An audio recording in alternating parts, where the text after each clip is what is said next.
Hello friend, आइए अब एक नए टॉपिक पे चर्चा करते हैं। आज का जो हमारा टॉपिक है वो है सैयद वंश। सैयद वंश। अभी इसके पहले वाले वीडियो में हमने देखा तुगलक वंश, और उसके बाद आज का जो हमारा टॉपिक है वो सैयद वंश है। सैयद वंश के शासन का टाइम जो है वो शासन के टाइम की अगर बात की जाएगी सैयद वंश के, तो इसके शासन का टाइम होगा 1414 से लेके 1451 तक। 1414 से लेके 1451, चूँकि तुगलक वंश का इसके समय का जो अंतिम डेट होता है वो 1414 होता है, और तुगलक वंश के बाद ही सैयद वंश की स्थापना होती है, तो इसलिए इसके शासन का टाइम हो जाएगा 1414 से लेके 1451। जहाँ तक सैयद वंश के बारे में, इनके बारे में जानने का साधन कौन सा है, इनके बारे में हमको पता कैसे चलता है, तो सैयद वंश के बारे में जानकारी का एकमात्र जो स्रोत है वो याहिया बिन अहमद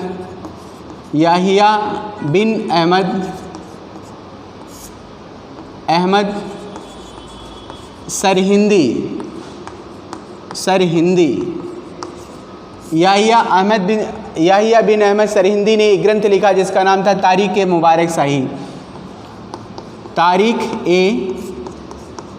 मुबारक शाही। आपसे पूछा जा सकता है कि तारीख ए मुबारक शाही किसकी रचना है, तो आप बता सकते हो कि तारीख ए मुबारक शाही याहिया अहमद बिन सरहिंदी की तारीख ए मुबारक शाही है, और इसी से सैयद वंश के बारे में जानकारी प्राप्त होती है। एकमात्र सैयद वंश के बारे में जानकारी का ये प्रधान स्रोत है। जहाँ तक सैयद वंश के संस्थापक की बात है, तो इस वंश का संस्थापक होता है खिज्र खां। सैयद वंश का संस्थापक कौन था, तो खिज्र खां। प्रारंभिक समय में खिज्र खां मुल्तान का शासक होता है, और मुल्तान में ही शासन करता था, लेकिन मुल्तान से जो है बाद में ये भागकर चला आता है मेवात में, और यहीं पर जो है मेवात में ही जब तैमूर लंग ने भारत पर आक्रमण किया तो इसकी मुलाकात तैमूर लंग से मेवात में ही होती है। और उसके बाद जो है जब तैमूर लंग ने भारत के क्षेत्रों को जीता, और जीतने के बाद दिल्ली को आक्रांत करके जब ये वापस जाने लगा, तो लाहौर, दीपालपुर और मुल्तान का क्षेत्र जो है खिज्र खां को दे दिया। लाहौर, मुल्तान और दीपालपुर, ये सारे क्षेत्र इसे किससे मिलते हैं, तो तैमूर लंग से मिलते हैं। तैमूर लंग ने तुगलक वंश का जो आखिरी शासक होता है जिसका नाम होता है नासिरुद्दीन महमूद, तो तुगलक वंश के आखिरी शासक नासिरुद्दीन महमूद, जिसकी सत्ता दिल्ली से पालमपुर तक मात्र रह जाती है, व्यंग में लोग कहा करते थे। और उसी के समय में जो है तैमूर लंग ने भारत पर आक्रमण किया, और जब तैमूर लंग ने भारत पर आक्रमण किया तो आक्रमण करने के बाद दिल्ली को आक्रांत किया। लगभग 15 दिनों तक ये दिल्ली में रहता है, और ये भी पूछा जाता है, कभी कभी यही क्वेश्चन पूछा जाता है कि तैमूर लंग कितने दिन भारत में रुका, तो ये 15 दिन भारत में, यानी कहाँ रुका था, तो दिल्ली में ये 15 दिन रुकता है। और उसके बाद जब ये वापस जाता है तो वापस जाते समय इसने जो है लाहौर, मुल्तान और दीपालपुर, इन तीनों क्षेत्रों की जिम्मेदारी किसे सौंपता है, खिज्र खां को सौंप के चला जाता है। और इसके जाने के बाद खिज्र खां ने एक नए वंश की स्थापना करी जिसका नाम होता है सैयद वंश। तो खिज्र खां ने अपने आप को हजरत पैगंबर मोहम्मद साहब का वंशज बताया है। किसका, तो हजरत पैगंबर मोहम्मद साहब का वंशज बताया है। हालांकि इसकी सत्यता के बारे में कुछ कहा नहीं जा सकता, लेकिन बट इसने अपने आप को हजरत पैगंबर मोहम्मद साहब का वंशज ही बताया है। और जहाँ तक इसके नाम के साथ सैयद जो जुड़ा हुआ है, ये बुखारा के संत सैयद जलाल, बुखारा का संत होता है बुखारा के संत सैयद जलाल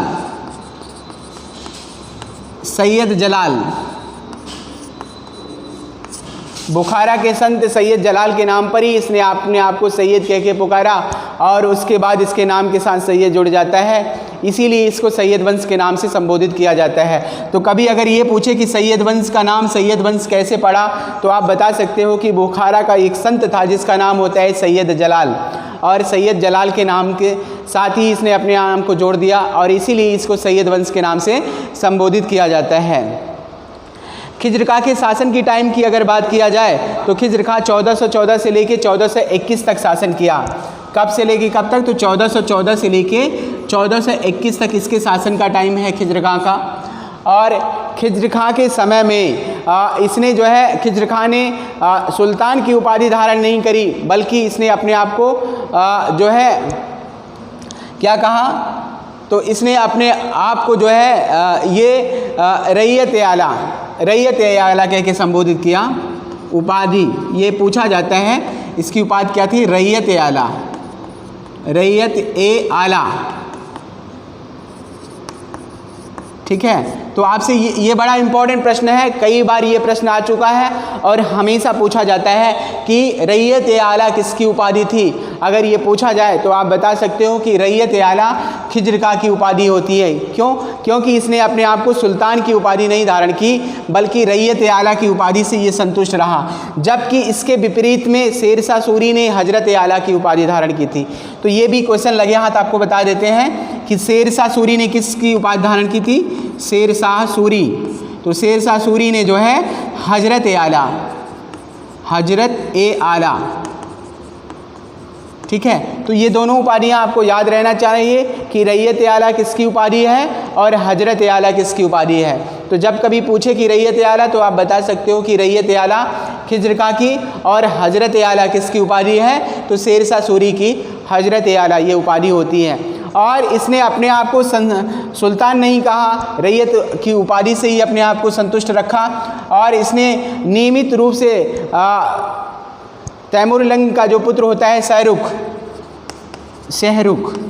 तो शहरुख के ये नियमित रूप से कर भेजता रहा। इसीलिए एक क्वेश्चन यहाँ से और बन जाता है, वो ये बनता है कि किसके समय में भारतीय धन विदेशों को भेजा जाता था। अगर ऐसा क्वेश्चन बनता है तो उसका सही आंसर हो जाएगा खिज्र खां। सैयद वंशी शासक खिज्र खां के समय भारतीय धन विदेशों में भेजा जाता था शहरुख के पास एज ए कर के रूप में। तैमूरलंग का पुत्र होता है शहरुख और इसी के पास कैज कर या उपहार में इसके पास ये धन भेजा जाता था। और इसने खुतबे में तैमूरलंग और शहरुख के नाम को अंकित करवाया, उनके नाम के प्रति श्रद्धा अर्पित करी।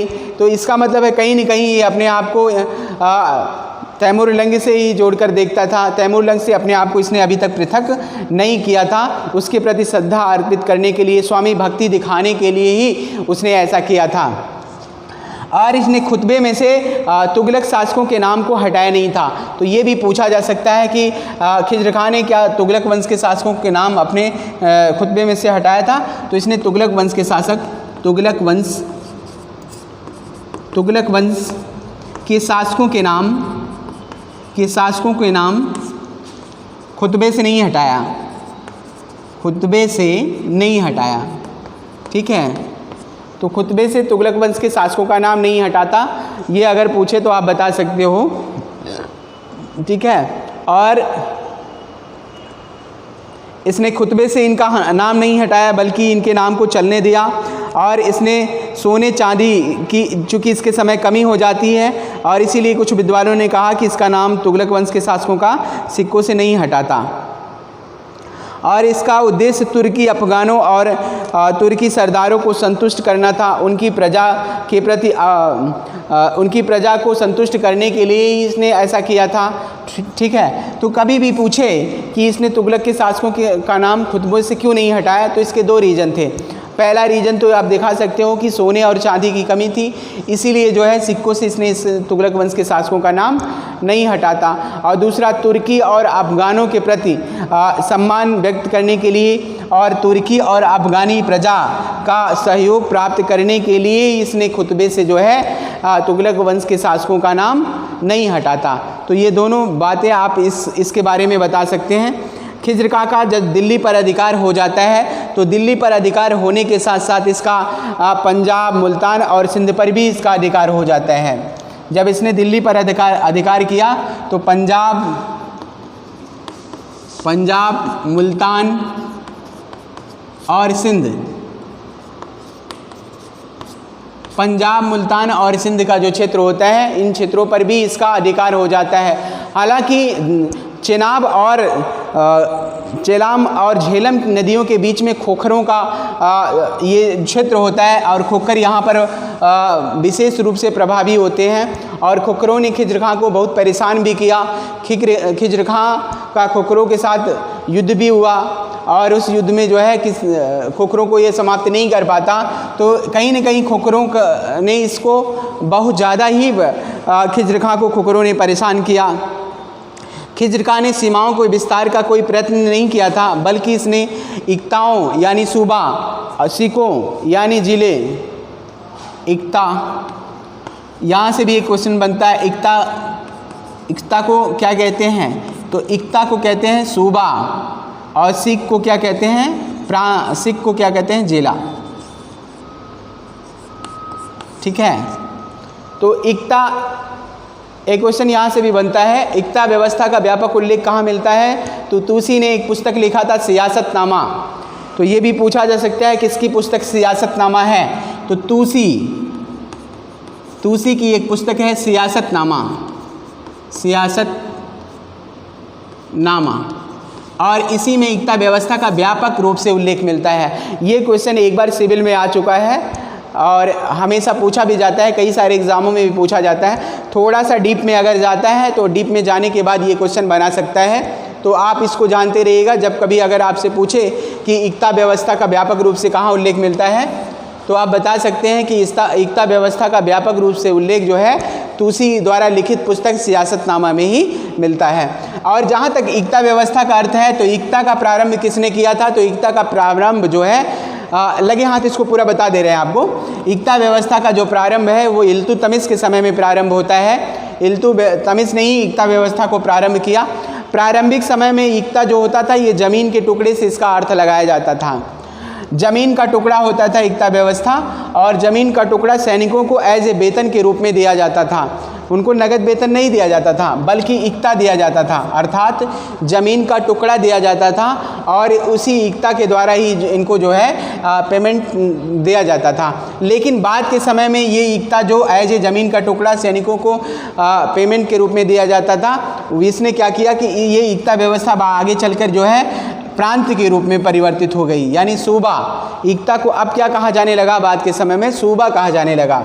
और यही जो इस समय सल्तनत कालीन प्रांत को हम सूबे के नाम से, सूबे को इक्ता के नाम से संबोधित करते हैं। इक्ता, ये सल्तनत कालीन प्रांत को हम इक्ता के नाम से संबोधित करते हैं। जबकि यही अगर हम चले जाएं वहाँ मुग़लों के समय में, तो प्रांत जो होता था मुग़लों के समय में सूबा हो जाता है। सूबे को प्रांत कहा जाता था, इस समय इक्ता को प्रांत कहा जाता था। ठीक है, और यही चले जाएं विजयनगर साम्राज्य में चले जाएंगे, तो विजयनगर साम्राज्य में प्रांत को क्या कहा जाता था? तो प्रांत को मंडल कहा जाता था। क्या कहा जाता था? तो प्रांत को मंडल कहा जाता था। और यही अगर हम चोलों में चले जाएं, चोल राजवंश में, तो चोल राजवंश में भी प्रांत को क्या कहा जाता है? मंडल कहा जाता है। प्रांत को मंडल, देखिए मंडल कहाँ कहाँ कहा जा रहा है? मंडल चोल राज्य में मंडल कहा जा रहा है, विजयनगर साम्राज्य में प्रांतों को मंडल कहा जाता है। ठीक है, अब उसके बाद अगर हम चले मौर्य राजवंश में, तो मौर्य राजवंश में प्रांत को क्या कहा जाता था? चक्र कहा जाता था। अब लगे हाथ आइए थोड़ा सा एक साथ लगे हाथ सभी को देख ले रहे हैं किसके समय में प्रांत को क्या। आइए लगे हाथ एक साथ देखते हैं किसके समय में प्रांत को किस नाम से संबोधित किया जाता है। अब लगे हाथ इस बात को भी ध्यान में रख लिया जाए। तो पहला सबसे पहले देखते हैं प्रांत। मौर्यों के समय में प्रांत को किस नाम से संबोधित किया जाता है? तो मौर्य काल में प्रांत को कहते थे चक्र। क्या कहते थे? तो चक्र। ये मौर्यकालीन प्रांत को क्या कहा जाता था? चक्र। और गुप्तकालीन प्रांत को क्या कहा जाता है? गुप्तकालीन प्रांत को जो है देश भुक्ति अवनी के नाम से, देश भुक्ति और अवनी के नाम से संबोधित किया जाता था। ठीक है, ये आपका हो गया गुप्त काल में। और उसके बाद आगे चलते हैं चोल काल में। चोल काल में प्रांत को क्या कहा जाता था? तो चोल काल में प्रांत को मंडल कहा जाता था। क्या कहते थे? तो मंडल। प्रांत को क्या कहते थे? मंडल। ये चोल काल में कहा जाता था। और उसके बाद देखते हैं, चोल काल के बाद आगे बढ़ते हैं तो सल्तनत काल में। सल्तनत काल यानी इस समय जब देखते हैं जैसे गुलाम वंश, खिलजी वंश, तुगलक वंश, सैयद वंश, इस समय प्रांत को देखते हैं तो प्रांतों को इस समय क्या कहा जाता है? इक्ता कहा जाता है। प्रांत को क्या कहा जाता है? तो इक्ता। इस समय सल्तनत काल में प्रांत को इक्ता कहा जाता है। वहीं मुग़ल काल में चलें तो मुग़ल काल में प्रांत को क्या कहा जाता था? सूबा। सूबा। प्रांत को क्या कहा जाता था? सूबा। ये मुग़ल काल में प्रांत को सूबा कहा जाता था। जबकि विजयनगर साम्राज्य में देखते हैं, विजयनगर साम्राज्य में प्रांत को क्या कहा जाता था? इस समय भी प्रांत को मंडल कहा जाता था। ठीक है, प्रांत को मंडल कहा जाता था। तो इस तरीके से प्रांतीय व्यवस्था के बारे में अगर पूछे तो आप बता सकते हैं। लगे हाथ मैंने प्रांत के बारे में आपको बता दिया। ये वेरी वेरी इंपॉर्टेंट प्रश्न है। हमेशा पूछा जाता है कि प्रांत को किसके समय में प्रांत को किस नाम से संबोधित किया जाता है। तो आप लगे हाथ इन सभी चीज़ को नोट कर लीजिए एक साथ। और जब कभी अगर आपसे कोई पूछे कि किसके समय में प्रांत को किस नाम से संबोधित किया जाता था तो आप बता सकते हैं। ठीक है, अब आइए आगे देखते हैं, आगे बढ़ते हैं खिज्र खां में। तो खिज्र खां ने कटेहर, इटावा, खोर, जलेसर, ग्वालियर, बयाना, मेवात, बदायूं आदि स्थानों पर आक्रमण किए। दूरस्थ स्थानों में केवल वह नागौर को ऐसा क्षेत्र था जहां के शासक की सहायता के लिए वह गया था। लेकिन कुल मिलाकर ये कहा जाए तो खिज्र खां जो है एक उदार शासक था और उसके समय में शांति व्यवस्था कायम रही और उसके किसी भी विशेष विजय का और अन्य क्षेत्रों के उल्लेख नहीं मिलता। इस तरीके से सैयद वंश का पहला शासक होता है खिज्र खां। और खिज्र खां के बाद जो अगला शासक बनता है वो होता है मुबारक शाह। खिज्र खां के बाद अगला शासक होता है मुबारक शाह। मुबारक शाह के शासन का टाइम है 1421 से लेकर 1443। ठीक है, मुबारक शाह के शासन का टाइम अगर भी पूछे आपसे तो आप बता सकते हैं 1421 से लेकर 43 नहीं 33 हो जाएगा, ये जानते रहिएगा। 43 नहीं 33।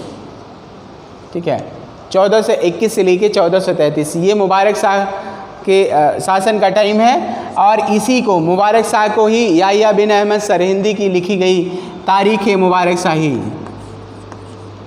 तारीख़ ए मुबारक शाही ये किसको समर्पित है? तो इसी शासक को, यानी मुबारक शाह को ही समर्पित है तारीख़ ए मुबारक शाही। यहाँ से क्वेश्चन 100% पूछा जाता है कि ये तारीख़ ए मुबारक शाही याह्या बिन अहमद सरहिंदी की लिखी गई किस सैयद वंशी शासक को समर्पित है? तो अगर आप बताना चाहो तो सैयद वंश के शासक मुबारक शाह को ही समर्पित है। और ये सैयद वंश का एक शक्तिशाली शासक होता है। यूँ कहें तो इसने सबसे पहले ऐसा शासक होता है जिसने शाह की उपाधि धारण की, अपने आप को एज ए स्वतंत्रता के रूप में, स्वतंत्रता की सूचक शाह की उपाधि धारण की। और इसने जो है अपने आप को तैमूरलंग से और उसके पुत्र शाहरुख से अपने आप को पृथक करने के लिए इसने शाह की उपाधि धारण की। इस प्रकार इसने अपने को विदेशी स्वामित्व से अलग कर दिया। विदेशी स्वामित्व को इसने स्वीकारा नहीं, उसको हटा दिया। इसके समय के 3 शत्रुओं की बात की जाए तो उत्तर पश्चिम में खोखर नेता जसरथ और दक्षिण मालवा और जबकि पूर्व में जौनपुर, इसके 3 प्रमुख शत्रु यानी विद्रोही होते हैं। शत्रु कौन कौन होते हैं? तो उत्तर पश्चिम में खोखर नेता होता है जसरथ। और जबकि दक्षिण में होता है, दक्षिण में मालवा का राजा होता है, दक्षिण में मालवा का शासक। और पूर्व में जौनपुर का शासक, जौनपुर का शासक।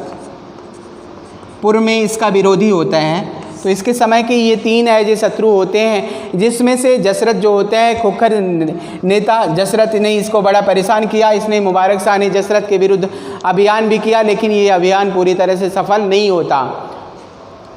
और मालवा के विरुद्ध भी इसने अभियान किया था। जौनपुर का शासकों के विरुद्ध भी इसने अभियान किया, लेकिन इन अभियानों में इसको विशेष सफलता नहीं मिलती।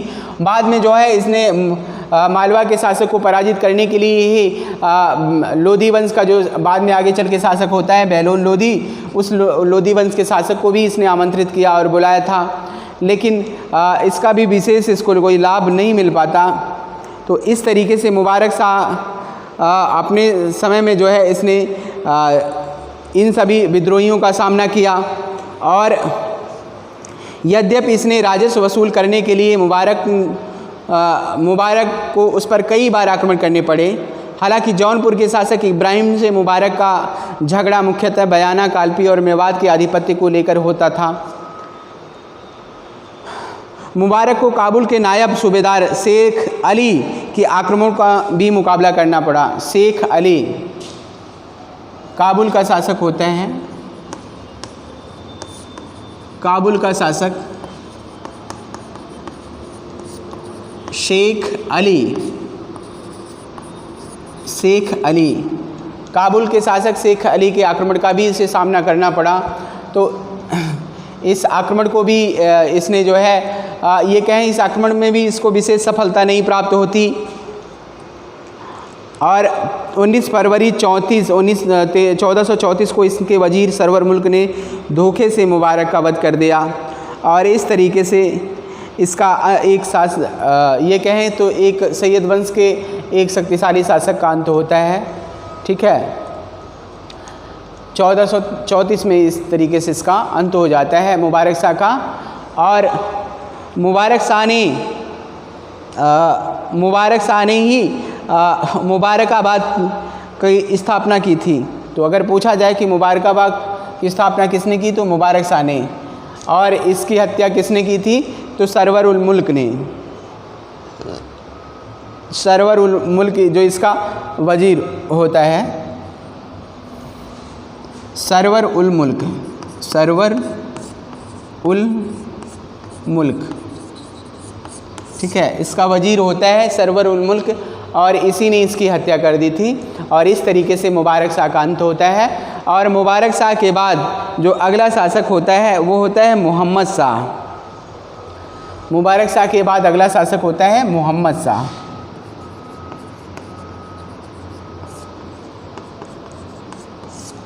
ठीक है, मोहम्मद शाह के शासन का टाइम पूछे तो 1433 से लेके 1443, 1433 से लेके 1443 ये इसके मोहम्मद शाह के शासन का टाइम है। जब कभी अगर आपसे पूछे तो आप बता सकते हैं कि 1433 से लेके 1443। अगला जो शासक होता है वो होता है मोहम्मद शाह। मोहम्मद शाह अगला शासक होता है जिसके शासन का टाइम होता है 1433 से लेके 1443। ये इसके शासन का टाइम होता है। जहाँ तक मोहम्मद शाह की बात है तो चूँकि इसके समय में वजीर जो होता है सरवर उल मुल्क, वजीर सरवर उल मुल्क, इसका प्रभाव ज़्यादा होता है। यूँ कहें तो वजीर सरवर मुल्क ने ही अपने शासन सत्ता अपने हाथ में ले लेता है और ये एज ए कठपुतली की तरह कार्य करता है, और एज ए कठपुतली की तरह ये कार्य करता है। और वजीर सरवर मुल्क से इसी से के लिए इसने मालवा के शासक महमूद खिलजी ने इसके समय में आक्रमण किया था। मालवा का शासक होता है, मालवा का शासक महमूद खिलजी मालवा का शासक होता है। इसके समय में मोहम्मद शाह के समय में मालवा के शासक महमूद खिलजी ने इसके ऊपर आक्रमण किया, और इसी आक्रमण से अपने आप को बचाने के लिए ही इसने जो है बहलोल लोधी को आमंत्रित किया था। बहलोल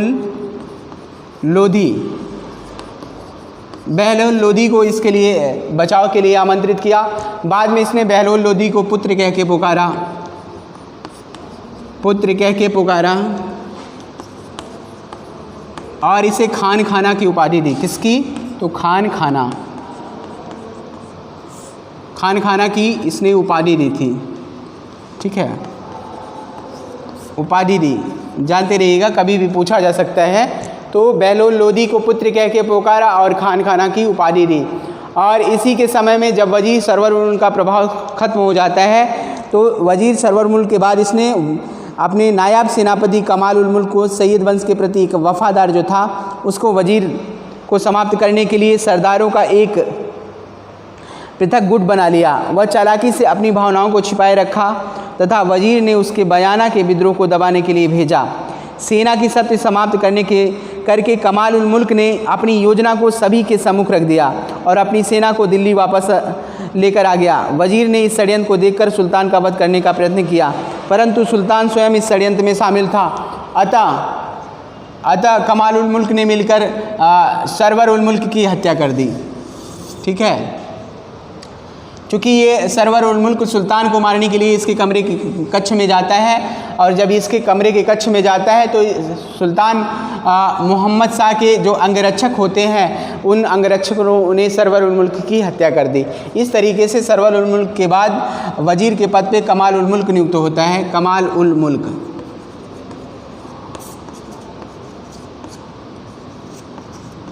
अब इसका प्रभाव हो जाता है, ठीक है, शासन सत्ता पे किसका प्रभाव होता है, तो शासन सत्ता पे अब कमाल उल मुल्क का प्रभाव होता है। और इस तरीके से मोहम्मद शाह का जो शासन का टाइम है तो इसके शासन के टाइम में बहुत विशेष इसकी उपलब्धियों के बारे में हमें जानकारी नहीं प्राप्त होती।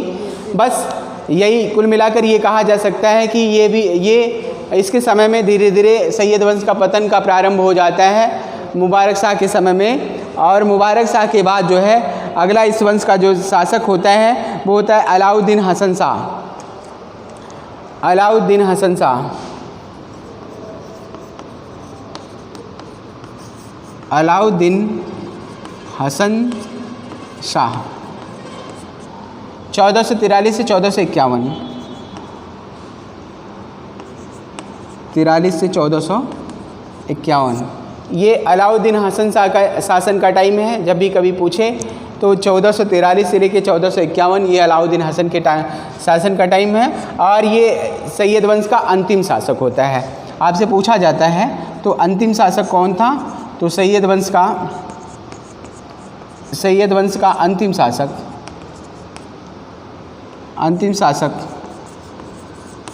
ठीक है, अलाउद्दीन हसन शाह सैयद वंश का अंतिम शासक होता है और इसी के साथ सैयद वंश की शासन सत्ता का अंत हो जाता है। और इसके बारे में विशेष जो है जानकारी हमें प्राप्त नहीं होती। अलाउद्दीन हसन शाह, कहीं कहीं इसका नाम अलाउद्दीन आलम शाह भी मिलता है, ठीक है, चूँकि यह एक आराम पसंद और विलासी शासक होता है। अलाउद्दीन हसन शाह, इसका एक नाम हमने और आपको बताया है, चाहे अलाउद्दीन हसन शाह दे चाहे अलाउद्दीन आलम शाह दे, ठीक है, अलाउद्दीन आलम शाह, ठीक है, अलाउद्दीन आलम शाह दे चाहे अलाउद्दीन हसन शाह, कोई दिक्कत नहीं है, ठीक है, जानते रहिएगा। तो अलाउद्दीन आलम शाह ये एक विलासी जीवन व्यतीत करने वाला और आलसी प्रवृत्ति का शासक होता है और इसीलिए जो है इसके समय में जो है शासन सत्ता पे इसकी पकड़ धीरे धीरे कमज़ोर हो जाती है। और जब शासन सत्ता पे इसकी पकड़ कमज़ोर हो जाती है तो बाद में जो है जो बहलोल लोदी ने शासन सत्ता पे अधिकार कर लिया और शासन सत्ता पे अधिकार करके इसने जो है अपने आप को जो है एज एक नए राजवंश के रूप में परिणत किया और इस तरीके से लोधी वंश की सत्ता का अंत होता है, ठीक है। तो जब कभी आपसे आप पूछे सैयद वंश की सत्ता का अंत हुआ, ठीक है, तो आप बता सकते हैं सैयद वंश के बारे में इनका विशेष रूप से उल्लेख इतिहास में नहीं हुआ है, किसी बहुत ऐसी उपलब्धि इनके जीवन काल में रही नहीं है। कुल मिला के गिने चुने कुछ ऐसी उपलब्धि इनके जीवन काल से जुड़ी हुई है। तो जब कभी अगर आपसे इनके बारे में पूछा जाए और यहाँ से जो प्रश्न बनते हैं वो प्रश्न कुछ ज़्यादा नहीं लेकिन कुछ ऐसे प्रश्न इनसे इम्पॉर्टेंट बन सकते हैं। पहला जैसे ये बन सकता है कि सैयद वंश का संस्थापक किसे माना जाता है, तो आप बता सकते हो कि सैयद वंश का संस्थापक खिज्र खां को माना जाता है। इसकी उपाधि से एक प्रश्न बन सकता है कि इसने किसकी उपाधि धारण की, तो आप बता सकते हैं इसने रैयत ए आला की उपाधि धारण की थी। और इस वंश का सबसे शक्तिशाली शासक कौन था ये पूछे तो मुबारक शाह होता है। और तारीख़ मुबारक शाही या अहमद बिन सरहिंदी की लिखी हुई तारीख़ मुबारक शाही किस शासक को समर्पित है, तो आप बता सकते हो कि ये मुबारक शाह को समर्पित है। और उसके बाद किसने जो है मुबारक शाह की हत्या की, तो आप बता सकते हो कि उसके वज़ीर ने उसकी हत्या की थी। और उसके बाद मोहम्मद शाह के समय में उसका जो वज़ीर होता है सरवर उल मुल्क, इसका प्रभाव ज़्यादा हो जाता है। और इसी के समय में जो है ये पूछा जा सकता है कि इसके समय में मालवा के शासक महमूद खिलजी ने आक्रमण किया था, तो आप बता सकते हो कि मालवा का जो शासक महमूद खिलजी है ये मोहम्मद शाह के समय में आक्रमण किया। और इससे बचने के लिए या अपनी सहायता के लिए मोहम्मद शाह ने किसे बुलाया था, तो बहलोल लोदी को बुलाया था। ठीक है, और बहलोल लोदी को क्या कह के पुकारा है, तो आप बता सकते हो किसे पुत्र कह के पुकारा और किसकी उपाधि दी, तो खाना की उपाधि दी। इस वंश का अंतिम शासक कौन था, तो आप बता सकते हो कि इस वंश का अंतिम शासक अलाउद्दीन आलम शाह या अलाउद्दीन हसन शाह इस वंश का अंतिम शासक होता है। तो इस तरीके से आज का ये हमारा टॉपिक समाप्त होता है।